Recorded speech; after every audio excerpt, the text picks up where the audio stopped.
Do educate friends, then do the rest. Hello everyone, this is Sapna Singh and welcome to the channel Do Educate.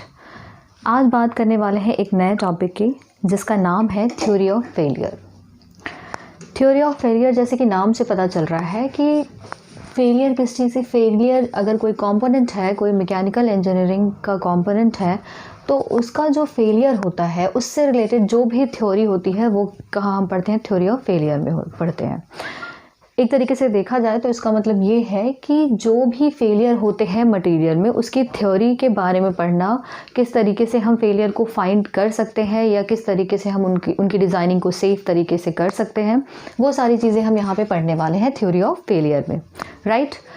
तो सबसे पहले मैं ये बता दूँ आपको कि जो थ्योरी ऑफ फेलियर है, एक सपोज़ करते हैं अगर कोई कंपोनेंट है, कंपोनेंट पे हमने अगर लोड लगाया है, ठीक है, लोड लगाया है, यूनी एक्सियल लोड है, उसकी वजह से क्या हो रहा है कि एक डायरेक्शन में स्ट्रेस डेवलप हो रहा है। अगर किसी एक डायरेक्शन में या एक सिंगल स्ट्रेस डेवलप हो रहा है तो उसके फेलियर को हम कंसीडर कर सकते हैं, उसके फेलियर को हम ईजिली फाइंड आउट कर सकते हैं।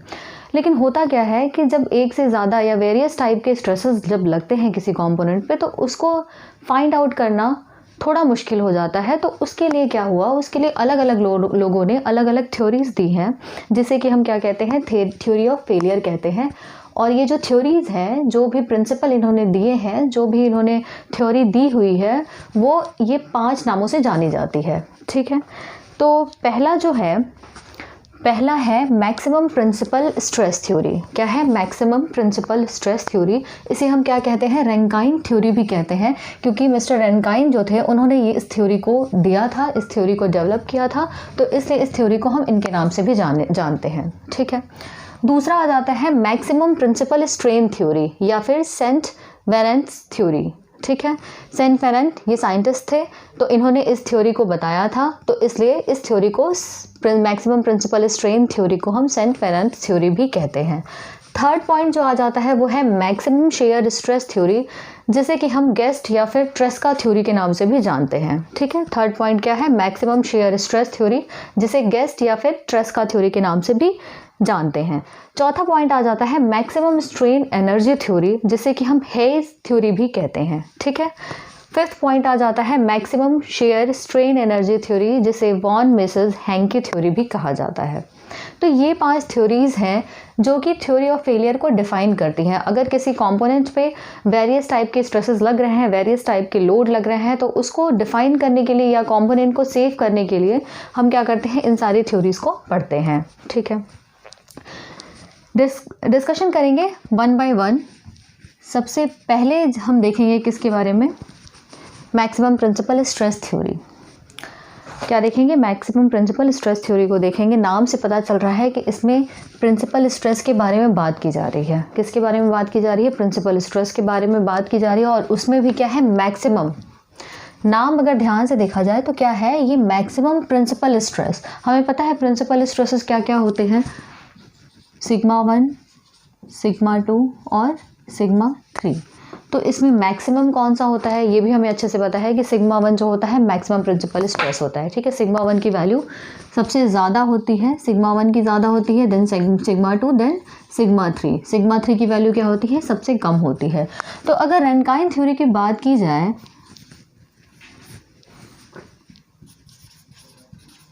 रैंकाइन थ्योरी की बात की जाए तो ये कह रहे हैं कि फेल कब होगा कंपोनेंट, फेल होने के लिए जो मैक्सिमम प्रिंसिपल स्ट्रेस डेवलप हो रहा है किसी कंपोनेंट पे, उसकी वैल्यू अगर इससे ज़्यादा हो जाए, तो जो भी हम स्ट्रेस लगा रहे हैं उसकी वजह से, जो भी स्ट्रेस हम लगा रहे हैं उसकी वैल्यू अगर उसके, आप कह सकते हो यील्ड पॉइंट से अगर ज़्यादा हो गई, उस मटेरियल के यील्ड पॉइंट से ज़्यादा हो गई, तो फिर क्या हो जाएगा, ये फेलियर की कंडीशन आ गई। ये क्या हो जाएगा, फेलियर की कंडीशन आ जाएगी, मटेरियल फेल हो जाएगा। आप खुद सोच के देखो ना कि किसी कंपोनेंट पे हमने लोड लगाया, स्ट्रेस लगा रहे हैं हम, तो जो मैक्सिमम स्ट्रेस है, जो मैक्सिमम स्ट्रेस कौन सा है, सिग्मा 1। अगर मैक्सिमम स्ट्रेस की वैल्यू एक लिमिट से ज़्यादा हो जाएगी, वो लिमिट क्या है आपकी, सिग्मा टी है। मतलब यील्ड पॉइंट से अगर ज़्यादा हो जा रही है, यील्ड पॉइंट मतलब क्या होता है, यील्डिंग होना शुरू हो जाना, मतलब उसके जो एटम्स हैं, मटेरियल के जो भी एटम्स हैं, मटेरियल के जो एटम्स, मॉलिक्यूल्स जो हैं, वो अगर एक दूसरे दूसरे से अलग अलग होने लगे, इट मीन्स कि वो क्या होती है, यील्डिंग होती है। कोई भी मटेरियल जब उसके एटम्स या उसके पार्टिकल्स एक दूसरे से अलग होने लगते हैं तो वो यील्डिंग कहलाती है, ठीक है। तो जब यील्डिंग होगी इट मीन्स कि आपका मटेरियल फेल हो गया। मटेरियल फेल होना मतलब क्या हो गया कि उनके एटम्स अलग हो रहे हैं, सेपरेट हो रहे हैं, तो वही क्या होता है, वो वहाँ पे उस कंडीशन में मटेरियल का फेलियर हो जाएगा। तो आप सोचो इस चीज़ को कि अगर सिग्मा 1 जो मैक्सिमम प्रिंसिपल स्ट्रेस डेवलप हो रहा है उसकी लिमिट से ज़्यादा है, जितना वो बेयर कर सकता है उससे ज़्यादा है, तो क्या होगा, वो फेल हो जाएगा। तो अगर इसको सेव करना है तो हम क्या करेंगे कि जो सिग्मा 1 जो स्ट्रेस हम लगा रहे हैं उसकी वैल्यू इसकी लिमिट से क्या होना चाहिए, कम होना चाहिए या उसके बराबर होना चाहिए। तो हमारा कंपोनेंट क्या होगा, सेफ होगा, ठीक है। क्या होगा, सेफ होगा। कब, जितना हम स्ट्रेस लगा रहे हैं और जो जितनी उसकी कैपेसिटी है, जितनी उसकी यील्डिंग कैपेसिटी है उससे अगर कम होगा या उससे बराबर होगा तो हमारा जो मटेरियल है वो क्या होगा, सेफ होगा। ये कहता है रैनकाइन थ्योरी, ठीक है। रैनकाइन थ्योरी में बात ये याद रखनी है कि हम सिग्मा 2 और सिग्मा 3 को हम नेग्लेक्ट कर लेते हैं। क्यों कर लेते हैं, क्यों, क्योंकि इन्होंने जो थ्योरी दी थी वो मैक्सिमम प्रिंसिपल स्ट्रेस के लिए दी थी, सिर्फ सिग्मा 1 के लिए दी थी, ठीक है। दूसरी चीज़ जो याद रखनी है इसमें रैनकाइन थ्योरी में वो ये है कि ये किसके लिए है, ये सिर्फ ब्रिटल मटेरियल के लिए है, ब्रिटल मटेरियल के लिए है, ठीक है। रैनकाइन थ्योरी क्या है, सिर्फ और सिर्फ ब्रिटल मटेरियल के लिए है। ये बात हो गई रैनकाइन थ्योरी की, बात समझ में आ गई होगी, ठीक है। नेक्स्ट है आपका मैक्सिमम प्रिंसिपल स्ट्रेन थ्योरी, जिसे कि हम सेंट वेनेंट थ्योरी भी कहते हैं।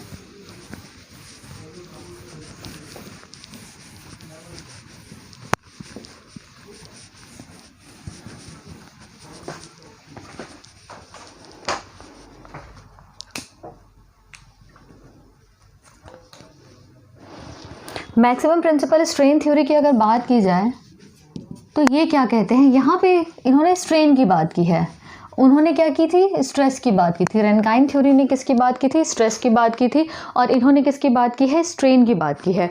तो अगर स्ट्रेन के बारे में देखा जाए तो यहाँ पे क्या हो जाएगा, स्ट्रेन हो जाएगा। सेम चीज़ें होंगी, सिर्फ लिमिट का फ़र्क होगा कि लिमिट का फ़र्क वो भी इसलिए क्योंकि अगर स्ट्रेस है तो स्ट्रेस लेंगे, स्ट्रेन होगा तो स्ट्रेन का लेंगे, ठीक है। तो यहाँ पे क्या है कि स्ट्रेन अगर जितना हम डेवलप करा रहे हैं, जितना भी स्ट्रेन हम डेवलप करा रहे हैं, अगर उसकी वैल्यू एक लिमिट से ज़्यादा है, एक लिमिट कौन सी, आप कह सकते हो यील्ड पॉइंट से ज़्यादा है, ठीक है, तो ये क्या हो जाएगा, फेल हो जाएगा। क्या होगा, फेल होगा। अगर स्ट्रेन की वैल्यू, जो भी हमने स्ट्रेन लगाया है, अगर उसकी वैल्यू इस पॉइंट से ज़्यादा है, यील्ड पॉइंट के स्ट्रेन से ज़्यादा है, तो मटेरियल क्या हो जाएगा, फेल हो जाएगा, ठीक है। अगर फेल होने से बचाना है तो हम क्या करेंगे, फेल होने से बचाने के लिए हम क्या करेंगे, इसको, ये जो स्ट्रेन डेवलप होगा इसकी वैल्यू क्या होनी चाहिए, इसके यील्ड पॉइंट से कम होनी चाहिए। तो यहाँ पे क्या हो जाएगा, कंपोनेंट सेफ हो जाएगा, ठीक है। ये अगर इसके बराबर हो या इससे कम हो तो क्या होगा, कंपोनेंट सेफ हो जाएगा, ठीक है। ये तो फेल की कंडीशन हो गई और ये क्या हो गया, सेफ की कंडीशन हो गई, ठीक है। जिस तरीके से हमने प्रिंसिपल स्ट्रेस के बारे में पढ़ा था उसी तरीके से स्ट्रेन के बारे में पढ़ेंगे। सारी चीज़ें सेम है, सिर्फ क्या है, स्ट्रेस की जगह क्या हो जाएगा, स्ट्रेन हो जाएगा, ठीक है। अब हमें अच्छे से पता है कि अगर यहाँ पे क्या है, मैक्सिमम प्रिंसिपल, यहाँ पे भी प्रिंसिपल की बात की गई है, तो प्रिंसिपल क्या होगा, स्ट्रेन हमें पता है 1 हो गया, ये 2 हो गया, ये 3 हो गया। यहाँ पे अगर प्रिंसिपल की बात की है तो स्ट्रेन 1 को ही लेंगे।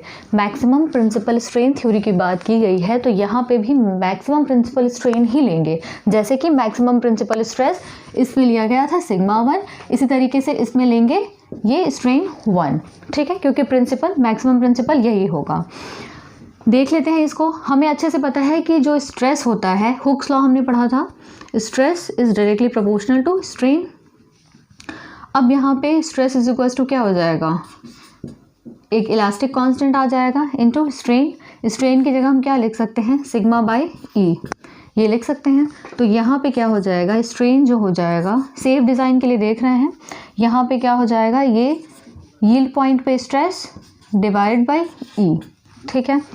इसको और आगे सॉल्व करते हैं। इसकी जो वैल्यू होती है स्ट्रेन की वो होती है 1/e sigma 1 minus mu sigma 2 plus sigma 3, ये होती है स्ट्रेन की वैल्यू, ठीक है। अब हमें सेफ के लिए देखना है तो यील्ड पॉइंट डिवाइड बाय ई, ठीक है। कुछ नहीं करना है, सिर्फ हमने फॉर्मूला रखा है यहाँ पे, कुछ अलग नहीं किया। ई से ई कैंसिल हो जाएगा, बचेगा क्या, sigma 1 minus mu sigma 2 plus sigma 3 less than और equal to sigma yield point. ठीक है, ये चीज़ किसके लिए हो जाएगी, maximum shear stress maximum principal strain theory के लिए हो जाएगी। जिस तरीके से प्रिंसिपल स्ट्रेस के लिए पढ़ा था उसी तरीके से प्रिंसिपल स्ट्रेन के लिए पढ़ा है। ठीक है, यहाँ पे जो स्ट्रेन की वैल्यू थी वो क्या हो जाएगी, हमने स्ट्रेस और ई के फॉर्म में कन्वर्ट कर दिया, किस तरीके से, हुक्स लॉ लगा दिया यहाँ पे, और इस तरीके से ये चीज़ें जब कैंसिल हो जाएंगी तो ये हमारा एक फॉर्मूला निकल के आ जाएगा। वो किसके लिए है, मैक्सिमम प्रिंसिपल स्ट्रेन थ्योरी। ठीक है, एक चीज़ यहाँ पे ध्यान देने वाली ये बात है कि अगर इन केस अगर क्वेश्चन में दिया होता है फैक्टर ऑफ सेफ्टी, क्योंकि फैक्टर ऑफ सेफ्टी क्या होता है ये मैंने बताया था कि क्यों लेते हैं फैक्टर ऑफ सेफ्टी। अगर कहीं पे भी फैक्टर ऑफ सेफ्टी लेता है, ठीक है, तो हम क्या करेंगे, यहाँ पे क्या करेंगे, divide by factor of safety कर देंगे। ये जो है yield point divide by factor of safety कर देंगे। उसी तरीके से यहाँ पे जो प्रिंसिपल स्ट्रेस पढ़ा था, तो यहाँ पे हमने प्रिंसिपल स्ट्रेस के बारे में क्या पढ़ा था, सिग्मा 1 जो होगा सेफ कंडीशन के लिए इसकी वैल्यू कम होनी चाहिए, किससे, यील्ड पॉइंट तक जो है आपका स्ट्रेस है। ठीक है, या फिर इसको हमने सिग्मा टी से भी डिनोट कर सकते हो आप। तो अगर यहाँ पे FOS यानी कि फैक्टर ऑफ सेफ्टी दिया है तो डिवाइड बाय FOS कर देना। ठीक है, अगर नहीं दिया तो एज इट इज़ यही फॉर्मूला लगेगा। यहाँ पे भी सेम कंडीशन है, अगर फैक्टर ऑफ सेफ्टी नहीं दिया है तो कोई दिक्कत वाली बात नहीं है, सिर्फ और सिर्फ ये वाला फॉर्मूला यूज़ करेंगे। इन केस अगर फैक्टर ऑफ सेफ्टी टर्म दे देता है तो डिवाइड बाय यहाँ पे फैक्टर ऑफ सेफ्टी कर देंगे। कौन से साइड, आपका राइट हैंड साइड जो होगा वहाँ पे आप फैक्टर ऑफ सेफ्टी लिख दोगे, divide by factor of safety.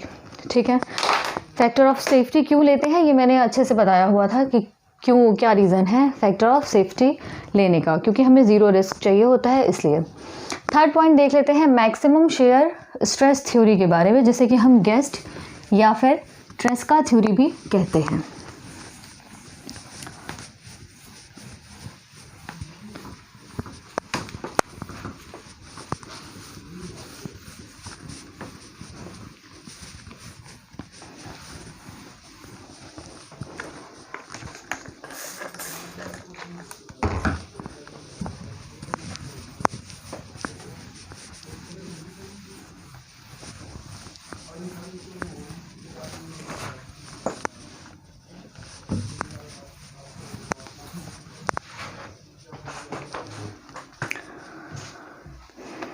Maximum shear stress theory की बात की जाए तो मैक्सिमम शेयर स्ट्रेस थ्योरी क्या होती है, यहाँ पे मैक्सिमम शेयर स्ट्रेस लेंगे और वो क्या होगा, किस एक लिमिट से कम होगा, हमें पता है। अगर फेलियर की कंडीशन देखनी है तो जो स्ट्रेस डेवलप हो रहा है वो किससे ज़्यादा हो जाएगा, उस शेयर स्ट्रेस से ज़्यादा हो जाएगा। ठीक है, यहाँ पे हमने मैक्सिमम शेयर स्ट्रेस की कंडीशन देखी है मैक्सिमम शेयर स्ट्रेस के लिए। तो जो मैक्सिमम शेयर स्ट्रेस होगा, मैक्सिमम शेयर स्ट्रेस जो होगा वो क्या होगा, किससे ज़्यादा हो जाएगा, जो कि इलास्टिक लिमिट तक है। Maximum shear stress up to elastic limit. ठीक है, ये क्या हो जाएगा, मैक्सिमम शेयर स्ट्रेस, अब हमें पता है क्या होता है, मैक्सिमम मीन्स कि लार्जर ऑफ, ये हमने पढ़ा हुआ है क्या होता है ये, सिग्मा 1 माइनस सिग्मा 2 बाई 2,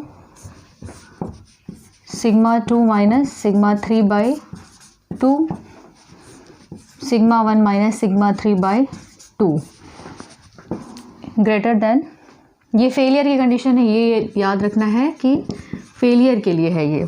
ठीक है, और maximum shear stress up to elastic limit क्या हो जाएगा, वही आप कर लो, यहाँ पे SYT कर दो या सिग्मा YT कर दो। ठीक है, अपॉन 2 लेंगे। यहाँ पे होता क्या है, जिस साइड से आप जो चीज़ें लेफ़्ट हैंड साइड में लोगे उसी हिसाब से आपको राइट हैंड साइड में लेना पड़ता है। यहाँ पे मैक्सिमम शेयर स्ट्रेस की बात करी जा रही है, इट मीन्स कि बाई टू, तो इस साइड भी क्या आएगा, आपका बाई 2 आएगा। ठीक है, तो लार्जर ऑफ दिस क्या हो जाएगा, ये क्या है, फेलियर की कंडीशन है, फेलियर की कंडीशन है। अगर इसको सेव करना चाहेंगे, अगर इसको हम सेव कर रहे हैं तो होगा क्या, sigma 1 minus sigma 2 by 2, sigma 2 minus sigma 3 by 2, sigma 1 minus sigma 3 by 2 less then या फिर इक्वल टू SYT बाई 2। ये क्या हो जाएगा, सेफ के लिए हो जाएगा। मतलब इससे अगर कम वैल्यू होगी या इसके बराबर होगी तो क्या होगा, कंपोनेंट सेफ होगा। अदरवाइज़ क्या होगा, अगर बड़ी आ रही है इधर की वैल्यू, इट मीन्स कि फेल हो जाएगा। ठीक है, ये चीज़ हो गई इसके लिए। दूसरी चीज़ यहाँ पे क्या ध्यान देना है कि जैसे कि फैक्टर ऑफ सेफ्टी हमने लगाया था वहाँ पे, तो अगर यहाँ पे भी अगर पूछ लेता है कि कोई चीज़, मान लो क्वेश्चन कोई दे दिया और बोलता है कि मैक्सिमम शेयर स्ट्रेस थ्योरी की हेल्प से आप इसको सॉल्व करो, और वहाँ पे फैक्टर ऑफ सेफ्टी की वैल्यू दे दी है, तो क्या करना है कि यहाँ पे जैसे कि मैंने पहले भी बताया कि divide by factor of safety कर देंगे तो हमारी वैल्यू निकल के आ जाएगी। ठीक है, कई बार सीधे सीधे पूछ लेता है कि SYT की वैल्यू इतना दिया हुआ है, या सिग्मा 1 सिग्मा 2 या सिग्मा 3 की वैल्यू इतनी दी हुई है, तो आप factor of safety find out करो। तो क्या करोगे, कुछ नहीं करना, इसमें फार्मूला लगाना है और फैक्टर ऑफ सेफ्टी आपको यहाँ से मिल जाएगा। एक चीज़ और, अगर यहाँ पे मान लेते हैं कि सिग्मा 3 की वैल्यू नहीं दी है, जैसा कि हमने प्रीवियस केस में भी पढ़ा हुआ था, जब हम मोहर सर्किल पढ़ रहे थे वहाँ पे भी हमने देखा था, तो अगर सिग्मा 3 की वैल्यू 0 बोल दे, सिग्मा 3 इज इक्वल्स टू 0, तो बचेगा क्या है, यहाँ पे ये याद रखना है कि लार्जर ऑफ लेना है। इनमें से सबसे जो बड़ा होगा वही इसके बराबर होगा, तीनों के बराबर नहीं करना। या तो अगर ये बड़ा आ रहा है ये, या फिर ये, तीनों में से जो भी बड़ा आएगा वो किसके बराबर होगा, SYT बाई 2 इंटू FOS के बराबर होगा। ठीक है, अगर सिग्मा 3 की वैल्यू अगर यहाँ पे 0 लिख लेते हैं तो क्या हो जाएगा, टर्म बनेगा आपका सिग्मा 1 माइनस सिग्मा 2 बाई 2,